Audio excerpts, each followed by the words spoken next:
Desde el principio de la historia humana, el amor de Dios ha sido el hilo que sostiene la creación. Pero incluso el amor más puro tiene límites cuando la corrupción del corazón se hace insoportable.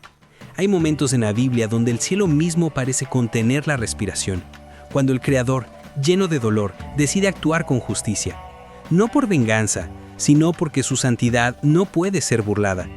Son historias que estremecen, donde el fuego del enojo divino purifica lo que la maldad contaminó, donde la misericordia se detiene un instante y el juicio desciende.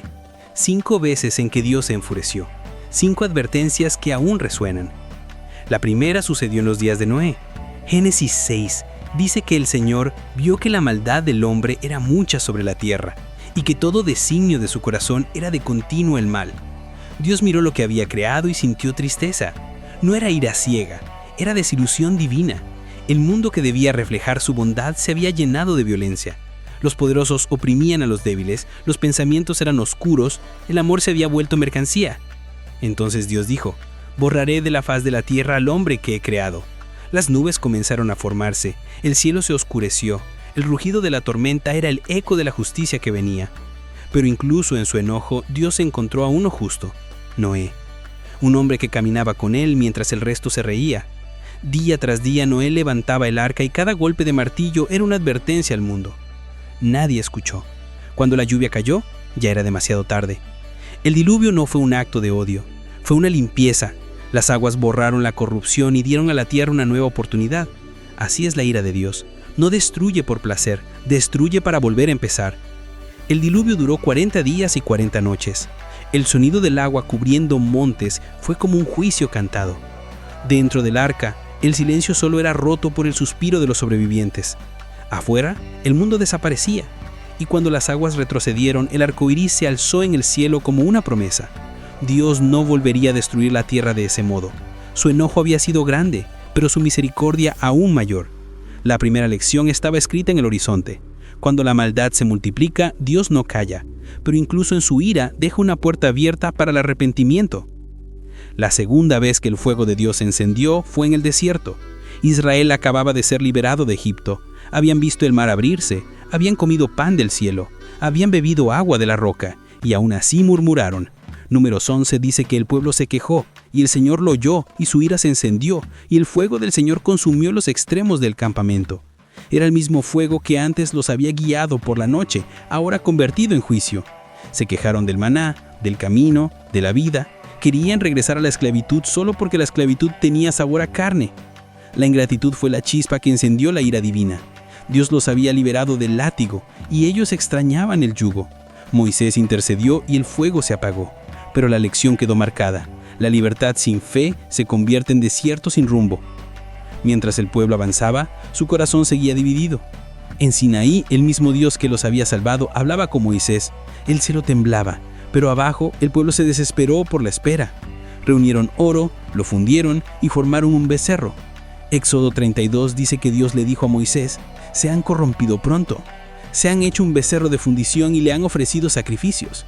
El ruido de la danza subía mientras el trueno de la ira divina descendía. Moisés bajó del monte con las tablas en sus manos y al ver la escena las rompió. El símbolo del pacto se hizo pedazos porque el pacto había sido traicionado. Aquella fue otra llama de la cólera divina, no por el oro, sino por la idolatría. Dios no se irrita por cosas pequeñas, se enfurece cuando su pueblo cambia la verdad por una mentira, cuando su presencia es reemplazada por un ídolo fabricado. Muchos murieron ese día, y aún así Moisés volvió a subir al monte y rogó. La intercesión detuvo la furia. El enojo de Dios había revelado algo, que su amor es tan profundo que incluso en la disciplina busca restaurar. La tercera vez que la ira de Dios se levantó fue cuando la soberbia se infiltró en medio del pueblo. En el desierto, un hombre llamado Coré, junto con Datán y Abiram, se rebeló contra Moisés y Aarón. Números 16 narra que reunieron a 250 hombres de renombre y dijeron: «Toda la congregación es santa, ¿por qué se levantan ustedes sobre el pueblo del Señor?». Era una voz envuelta en aparente justicia, pero en su raíz estaba el veneno del orgullo. Dios había escogido a Moisés, pero Coré quería el honor sin la obediencia. La arrogancia disfrazada de espiritualidad es la que más provoca la ira divina, porque imita la santidad mientras desafía su origen. Moisés cayó rostro en tierra, no discutió, no se defendió, dijo simplemente: mañana el Señor mostrará quién es suyo. El día siguiente amaneció con un silencio extraño. Moisés habló y dijo: si estos hombres mueren como los demás, entonces el Señor no me ha enviado. Pero si la tierra abre su boca y los traga, sabrán que irritaron al Señor. Apenas terminó de hablar, el suelo se estremeció. El campamento tembló. La tierra se abrió y Coré, sus seguidores, sus casas y todo lo que les pertenecía desapareció. Los gritos se ahogaron bajo la arena. El polvo se levantó como testigo. Y el silencio volvió, pesado, sagrado, temeroso. El fuego del Señor descendió después sobre los que ofrecían incienso sin mandato y los consumió. Aquella fue una escena de juicio absoluto. Pero detrás del terror había una lección. La autoridad espiritual no se toma, se recibe. Dios se enfurece cuando el orgullo intenta ocupar el lugar que solo le pertenece a Él. La cuarta vez, la ira de Dios cayó sobre dos ciudades cuyo nombre aún resuena en el eco del juicio: Sodoma y Gomorra. Génesis 19 describe la perversión que dominaba esas tierras. La injusticia se había convertido en norma. El pecado se celebraba en las calles. El mal ya no se escondía, desfilaba con orgullo. Dios escuchó el clamor de los inocentes y decidió bajar a ver. Pero antes de destruir habló con Abraham, y Abraham se acercó diciendo: ¿destruirás al justo junto con el impío? Dios respondió que si hallaba 10 justos perdonaría toda la ciudad. Pero no lo sabía. El amanecer llegó y con él la sentencia. Los ángeles tomaron a Lot de la mano y le dijeron: huye por tu vida, no mires atrás. El fuego cayó del cielo como una lluvia ardiente. La tierra se estremeció, las torres se derritieron, los campos ardieron, el aire mismo se volvió fuego. Era la justicia descendiendo sobre una generación que había dejado de escuchar. Lot corrió con su familia, pero su esposa miró atrás. Solo una mirada bastó. Se convirtió en estatua de sal. En ese gesto quedó escrita una advertencia eterna. Dios no se enoja porque el hombre caiga, sino porque se aferra a su caída. Su ira no destruye para imponer miedo, sino para mostrar que el pecado, cuando se ama, destruye todo lo que toca. El humo subió como una columna, y mientras la ciudad desaparecía, el amanecer se teñía de rojo. Abraham miró desde lejos y comprendió que la intercesión no siempre puede detener el juicio cuando el corazón ya no desea cambiar. La ira divina no es capricho, es justicia que ya no puede esperar. El fuego de Sodoma se apagó con el amanecer, pero la historia de la humanidad siguió ardiendo con el mismo error: la desobediencia, el olvido, el corazón humano que promete cambiar cuando siente el castigo, pero vuelve a su vieja costumbre cuando el cielo se calma. Así llegó otra vez la ira divina, esta vez sobre su propio pueblo, los que llevaban su nombre, los que habían sido escogidos para mostrar su luz al mundo. En Números 21, los israelitas caminaban hacia la tierra prometida. Habían visto maná, agua de la roca, victorias imposibles, pero se cansaron del camino. Dijeron: nos sacaste de Egipto para morir en este desierto.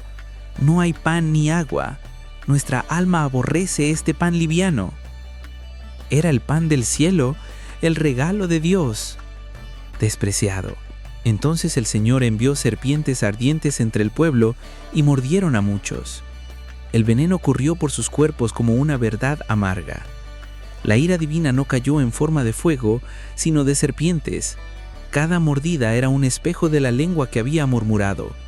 Cada grito, una confesión. El desierto se llenó de gemidos. Moisés aró una vez más, y el Señor, en su infinita paciencia, le dijo: haz una serpiente de bronce y ponla sobre un asta. Cualquiera que la mire vivirá. Allí estaba, otra vez, la misericordia abriéndose paso en medio de la ira. Los que levantaban la mirada eran sanados.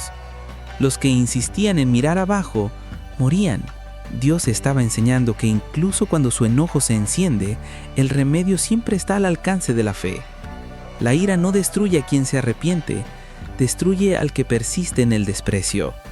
El veneno no era el problema, El problema era negarse a mirar al cielo. Y así, el tiempo pasó. Las generaciones cambiaron, pero el corazón humano seguía igual. Hasta que un día Israel pidió rey. Quisieron parecerse a las naciones vecinas. Dios les advirtió a través de Samuel que tener un rey humano significaría servidumbre, impuestos, guerra. Pero ellos insistieron. Dios, con tristeza, les concedió su deseo. El amor cedió al capricho y con el paso de los años, el pueblo volvió a desviarse. Idolatría, corrupción, injusticia. Profetas fueron levantados y silenciados. Reyes fueron advertidos y endurecieron su corazón. Hasta que el Señor habló por medio de Jeremías: «Mi pueblo me ha dejado. Han cavado para sí cisternas rotas que no retienen agua». La ira divina se manifestó entonces no en un instante, sino en un proceso. Babilonia llegó, las murallas cayeron, el templo fue destruido, el arca desapareció y los hijos de Israel fueron llevados cautivos. No fue solo una derrota militar, fue la consecuencia espiritual de ignorar al Dios que los había sostenido. El exilio fue el fuego lento de la justicia. No cayó del cielo, cayó en el alma. Dios había hablado por siglos, había advertido una y otra vez, pero su voz fue ahogada por los gritos del orgullo. Cuando las puertas de Jerusalén ardieron, no fue venganza, fue disciplina. La ira divina se manifestó para limpiar lo que la idolatría había corrompido. Sin embargo, aún en el destierro, su amor seguía vivo. A través de los profetas prometió restauración, prometió volver a reunirlos. La ira había cumplido su propósito, había quemado lo superficial para rescatar lo esencial. Porque cuando Dios se enfurece, no destruye la esperanza, la purifica. El exilio no fue el final, fue el silencio antes del perdón. Pero la historia de la ira divina no termina en los profetas ni en los reyes. Aún había una quinta vez. Un momento en el que el enojo de Dios no cayó sobre ciudades, ni sobre ejércitos, ni sobre rebeldes, sino sobre un solo hombre. El día más oscuro y al mismo tiempo más glorioso de toda la humanidad. Isaías lo profetizó siglos antes. Mas Él fue herido por nuestras transgresiones, molido por nuestras iniquidades. El castigo de nuestra paz fue sobre Él. En el Gólgota, la ira de Dios se derramó entera sobre su propio Hijo. La cruz fue el punto donde el amor y la justicia se encontraron. El mismo Dios que se había enfurecido contra la maldad del mundo, decidió cargar con esa ira en su propio cuerpo. Jesús, inocente, llevó la culpa de todos. Cada mentira, cada traición, cada acto de violencia, cada idolatría, todo fue colocado sobre sus hombros. Y el cielo se oscureció. El sol dejó de brillar. La tierra tembló. Era el peso del juicio cayendo sobre la gracia. Por primera vez el Hijo gritó: «Dios mío, ¿por qué me has desamparado?». No era un reclamo, era el eco del castigo que debía ser nuestro. En la cruz, la ira divina no desapareció, se consumó. Dios se enfureció contra el pecado, pero al mismo tiempo ofreció perdón al pecador. Cada clavo fue una declaración de justicia, cada gota de sangre una promesa de misericordia. Fue el momento más terrible y más bello del universo, porque allí, en medio del dolor, la ira se convirtió en redención. El fuego del cielo no destruyó al hombre, destruyó la culpa que lo mantenía encadenado. Desde entonces, Dios no necesita descargar su enojo sobre el mundo como en los días del diluvio, ni abrir la tierra como en el tiempo de Coré, ni enviar fuego sobre ciudades, ni serpientes en el desierto. La ira se volcó completamente en la cruz. La justicia fue satisfecha. La deuda fue pagada. Lo que antes se manifestaba en destrucción, ahora se revela en gracia.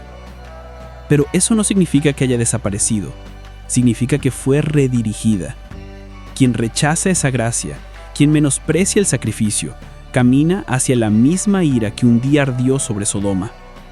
No porque Dios haya cambiado, sino porque su santidad sigue siendo la misma. El amor que perdona es el mismo amor que juzga. El apóstol Pablo lo resumió en Romanos 2. Por tu dureza y tu corazón no arrepentido, atesoras ira para el día de la ira. La paciencia de Dios no es olvido, es oportunidad. Cada día que despiertas es una extensión de su misericordia. Cada respiro es una invitación al arrepentimiento. Dios no se complace en el castigo, se complace en el cambio. Las 5 veces que se enfureció no fueron simples historias de juicio, fueron avisos de amor. Advertencias escritas en agua, fuego, polvo, exilio y sangre. Hoy su voz sigue diciendo, ven. Todavía hay espacio en el arca. Todavía hay una mirada que sana. Todavía hay cruz y perdón. La ira de Dios es real, pero su misericordia es eterna. No temas su enojo, teme vivir lejos de su gracia. Porque cuando el amor habla y nadie escucha, el silencio de Dios puede ser el sonido más aterrador del universo, pero también el último llamado antes de volver a empezar.